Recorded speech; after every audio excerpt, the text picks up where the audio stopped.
नमस्कार दर्शक बंधु मु सागरिका आपण मानक स्वागत करछि मो चैनल सागरिका किचन एक्सप्रेस रे। आज मु आपण को पई हेल्दी सागुदाना खीरी रो रेसिपी लेके आछि। आपण एहा को जे कोनसी पूजा व्रत रे मध्ये खाई परिबे। वीडियोटी को मूलरु शेष पर्यंत देखिबा को अनुरोध। आ जदि वीडियो भल लागला please like comment share and subscribe करिया को भूलिबेनी। देखो एठारे मु सागुदाना को 4 ରୁ 5 घंटा पर्यंत पानी रे भिजेई रखिथिली। भिजेई रखिवा द्वारा हमर सागुदाना टिके फुली जाईछि। देखंतु केते सुंदर फुली जाईछि।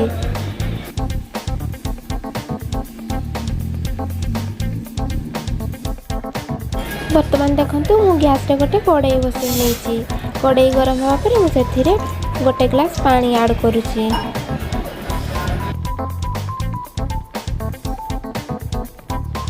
देखंतु पानी हमर गरम हे आसिलानी। एबे हमें भिजेई रखिथिबा सागुदाना को ऐड करिबा।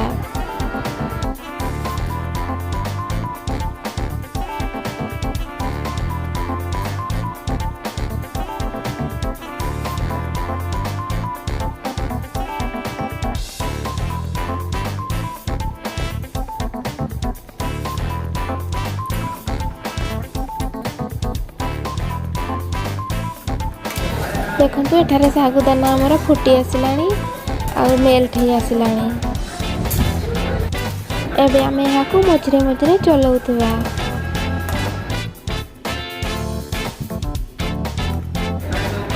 देखंतु सागुदाना हमर फुटी आसिलानी। एबे हमें एथिरे खीर ऐड करिबा।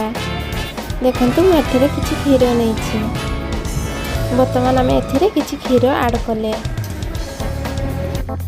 मु एठारे 2 ग्लास खीर नैछि।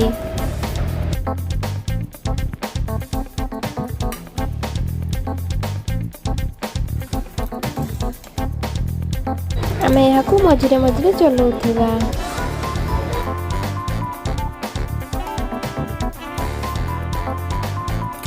वर्तमान देखंतु हमर फुटी आसिलानी। एबे आमे यहाँ को पुणी थरे चलाई नेबा।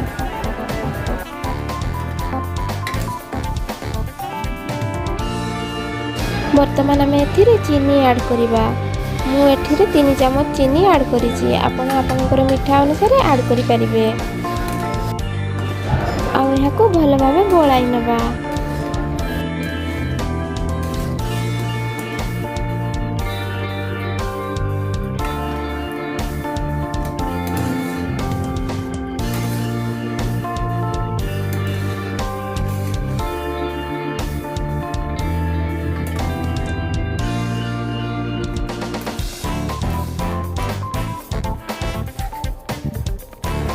आपण एथिरे एबे ड्राई फ्रूट्स मध्ये ऐड करि परिबे। मु एथिरे काजू ऐड कली।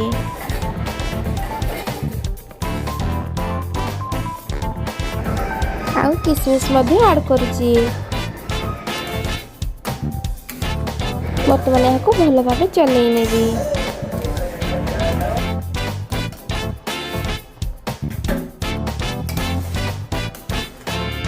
देखंतु एबे हमर सागुदाना खीरी रेडी हो गला।